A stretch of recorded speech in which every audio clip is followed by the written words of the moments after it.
As Alvin said earlier, kasi we all experienced the pandemic. We all have our own, um, let's say, yeah, experiences kung ano man yung nangyari sa atin during, before, while in the pandemic and after the pandemic. The changes that we've made on our lifestyle. Have we learned anything Mm. during the pandemic? Yung iba, may mga skills na natutunan nag since lockdown yon, no? Instead of like traveling or going to work, the transition to work from home. Yung iba, nag-try mag-learn ng musical instruments, tuto magluto, alam mo yun? So it's more on a retrospective on what happened during the pandemic. Kasi nung Mhm. before the pandemic, so lahat tayo on-site, di ba? And actually, nung nag-boom yung pandemic bigla, March, nagpunta kami ng Cebu as vacation. And it's funny because sobrang na-enjoy namin yung pagpunta namin sa Cebu kasi wala masyadong tourists, wala masyadong tao. Mhm. Because, yun nga, Mhm. during from December hanggang January, February, medyo nagkakaroon ng scare yung mga tao to travel because of the pandemic. So wala masyadong tao, even foreigners, kahit mga local tourists, wala masyado. So na-solo namin yung Kalangaman Island, no, Kalangaman Sandbar pala. Sandbar nga pala yung gano'n. Tapos, yun, ang nangyari doon is, um, hindi namin natuloy up until Southern Cebu because na-cut short na yung trip namin. Mhm. Nakalimutan ko yung place, but it's somewhere in North Cebu. It's an island. And then, gabi yun, I can still remember it. It's gabi. Tapos yung kasama kasi namin nun, yung tatay niya is a policeman. So, may naririnig na silang mga usap-usapan regarding the lockdown The lockdown. bago pa i-announce ni PRRD that time. Gabi nun, may press conference na si Duterte. But prior to that, medyo may idea na kami na baka mag-lockdown na, so we really need to go. But we waited for the announcement from the president himself. Tapos, um, nung in-announce na magla-lockdown, siyempre nandun kami, paano kami uuwi? Ang return ticket namin is uh, parang after 3 days pa yata or 4 days. Mhm. And then, during that time, buti na lang meron kaming pang-rebook ng ticket. Good. Kasi as soon as in-announce na magla-lockdown na, kinancel na namin yung second half ng trip namin. Natapos namin yung buong North Cebu. Kinancel namin yung buong second half ng trip.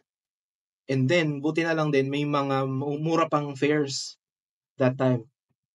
Tapos, so syempre, kailangan namin ng face mask, and alcohol. Ang dami ubusan na talaga. Nasa Cebu pa kami. Parang, so from the island, nag, nag-roro kami, and then, meron pang drive, parang mga 4 hour to 5 hour drive yata yun. Papunta ng city, papuntang airport. So parang the entire day that time, nagta-travel lang kami para lang makaabot sa flight namin. And then, dumaan kami sa mga different drugstores sa Cebu. Ubus na yung face mask nila, ubus na yung alcohol nila. Buti na lang yung mga Na-afford na. buti na lang yung mga kasama namin may dala-dala pang face mask. So, Mhm. may nagamit kami. And then yun, nakauwi kami dito sa Manila. Tas yun, nag-start na yung lockdown and it went crazy from there. Initially, parang sabi nila 1 week lang daw yung lockdown, tapos na-extend na extend hanggang tumagal ng sobrang ilang ilang months, nagkaroon ng adjustment, nagkaroon ng MCQ, PCQ. So on my Yeah. end, on my end, I would say that me and my girlfriend, Janine, is really fortunate because hindi kami sobrang nag-suffer financially that time.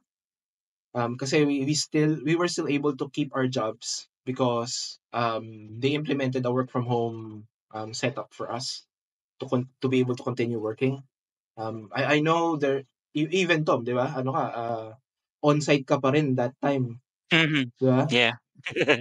'Di ba? Totoo 'yun. Yun, so we're really fortunate na um, work from home kami, pinadalan lang kami ng devices and during that time, hindi ko alam kung magi-guilty ako or what because I'm really seeing a lot of suffering and a lot of issues that the Philippines is encountering, especially Filipinos na hindi kaya ng company nila yung work from home setup, kahit yung mga Mhm. transport groups, mga jeepney drivers, bus drivers, it's really a big issue that time. But I'm still thinking what happened that time sa amin because we're really lucky enough to still have food on our plate, do what we want to do that time kahit na sa bahay lang. I will not say the name of the company or the account, but hotel and accommodation kasi siya, parang gano'n, bed and breakfast. So, siyempre yung business nila, nag-go down talaga ng malupit because of the pandemic. Siyempre sino ba magbabakasyon na pandemic, right? So, Mhm. sobrang bumagsak. So, nag-cut down sila ng mga tao and I was able to be reprofiled, move to another account. And mas better yung pay, mas better yung mas better lahat. So, I I can say sometimes na the pandemic is a blessing in disguise because it opened an opportunity for all of us to have an option for um, work from home, and then it also um, let's say have some progress on my career that time.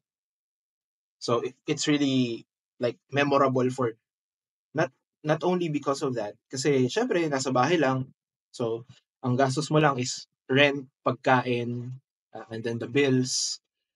So we were able to save up as well during that time. And again, I don't want to take it for granted. I know there's a lot of Filipinos and a lot of people all over the world na talagang sobrang naging malaki yung effect ng pandemic sa kanila. But ang kalaban lang talaga is yung cabin fever na tinatawag nila na 'pag nasa bahay ka Yeah. lang, 'di ba? 'Pag nasa bahay ka lang, iba talaga, eh, and ang ano rin, ang weird din that time na 'pag maggo-grocery ka, ah, may ano lang, may oras, tapos sobrang onti lang ng puwedeng lumabas, isa lang or dalawa lang, ta's pipila ka, and then Mhm. may time pa na meron kang, um, yung ECQ pass ba yun or something? Na may ID ka Mm. for ano, na puwede kang ikaw yung Ikaw pa representative, rin lumabas, oo, yeah. ikaw yung representative ng household niyo to buy food and buy necessities. It's a Ay weird mga gears, 'di experience. ba? Oo, Yung mga gears like face shield, face mask. oo, yun. Isa pa yung face shield na yan. Kahit sobrang init na naka-face shield ka pa rin. Kasi I'm a sweaty dude. Ang bilis ko pagpawisan talaga. So, onting ano lang, onting ganyan, kahit nakasalamin lang ako nasa labas, mainit, papapawisan na ako agad, and it sucks. But yun nga, um, overall, um, for me, personally, it's really not that bad of an experience because of circumstances that happened to me during the pandemic. A lot of things happened, but majority, there's also a lot of bad things that happened because pag may cabin fever na kayong dalawa ng kasama mo sa bahay, talagang minsan mag-aaway na lang kayong dalawa kasi wala ng ano, eh, alam mo yun, wala kayong ibang taong nakikita. So, Mhm, talagang mm. mag-aaway kayo minsan. Si Janine nagkasakit siya parang twice. One is medyo grabe kasi yun, wala siyang panlasa, ta's mataas yung lagnat niya.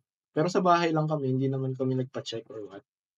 Hindi naman, pero Maraming gumawa niyan. oo, kasi Madaming nag-self-medicate lang, 'di ba? oo, kasi hindi naman hindi naman din siya nahihirapan huminga, parang yun lang matamlay lang talaga ng sobra. I think the most impacting thing na negative na nangyari during the pandemic is yung impact nung pandemic sa mental health natin. Yun, kasi sa bahay lang tayo, no other people to talk to besides our family, our relatives. Not everyone is an introvert like me. Others are very extrovert. So, yung energy nila nanggagaling talaga sa ibang tao. They have to socialize with other people to keep their energy up and mental health in check. Parang na-filter yung mga introverts no? Who's the real introvert? Yung pandemic. Kung sino yung hindi mabaliw, ibig sabihin introvert ka. Nice.